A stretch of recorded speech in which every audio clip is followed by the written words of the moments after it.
Bonjour, je suis Morgane Catoire, médiatrice de couple.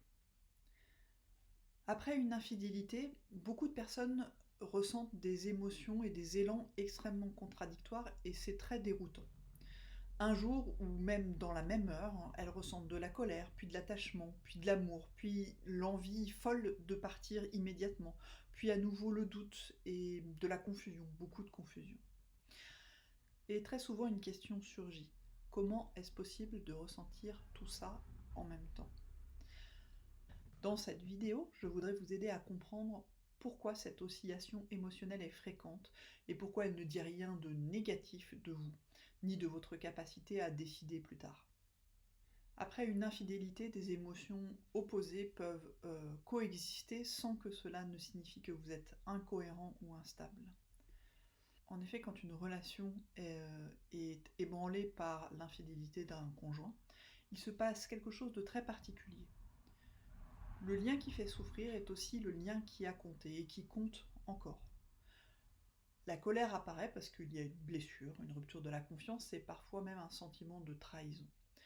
L'attachement, lui, ne disparaît pas d'un coup, parce qu'il s'est construit dans le temps, à travers des habitudes, à travers des projets, à travers une intimité, à travers une histoire partagée.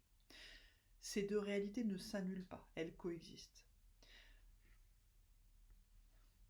Le problème, ça n'est donc pas de ressentir des émotions contradictoires, le problème c'est souvent de croire qu'on devrait n'en ressentir qu'une seule pour être cohérent ou cohérente. Or, l'être humain ne fonctionne pas comme un interrupteur. Après un choc relationnel, il est fréquent de passer d'un état émotionnel à un autre, parfois très rapidement, sans que ça signifie que ces émotions sont fausses. Elles disent simplement des choses différentes de ce qui compte pour vous, et de toute la panoplie de ce qui compte pour vous. Beaucoup de personnes se jugent très durement à ce stade, rajoutant ainsi de la souffrance à la souffrance. Si je l'aimais vraiment, je devrais pas être aussi en colère, ou alors si j'étais vraiment blessée, je devrais pas avoir encore envie de rester. Ces jugements ajoutent de la souffrance à une situation qui est déjà chargée. Ressentir plusieurs émotions opposées ne veut pas dire que vous êtes indécis, faible ou incohérent, incohérente. Cela veut dire que vous êtes en train d'essayer d'intégrer une situation, une réalité complexe, avec un lien qui n'est ni entièrement détruit, ni entièrement intact. Tant que ces émotions sont encore très intenses et instables, il est souvent difficile de s'appuyer sur l'une d'elles pour prendre une décision juste. Une émotion ressentie très fort à un moment donné n'est pas forcément un cap, ni une vérité définitive sur ce que vous voulez pour la suite.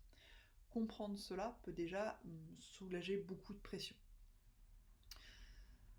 Ça veut dire que vous avez principalement intérêt à mettre pause sur toutes les décisions importantes qui concernent votre relation. Si vous avez l'impression d'être ballotté entre des émotions opposées sans savoir laquelle écouter, sachez que vous n'avez pas à faire le tri tout seul, ni à vous forcer à être clair tout de suite. Il y a des accompagnements pensés pour vous aider à traverser cette phase difficile, sans vous juger et sans vous précipiter.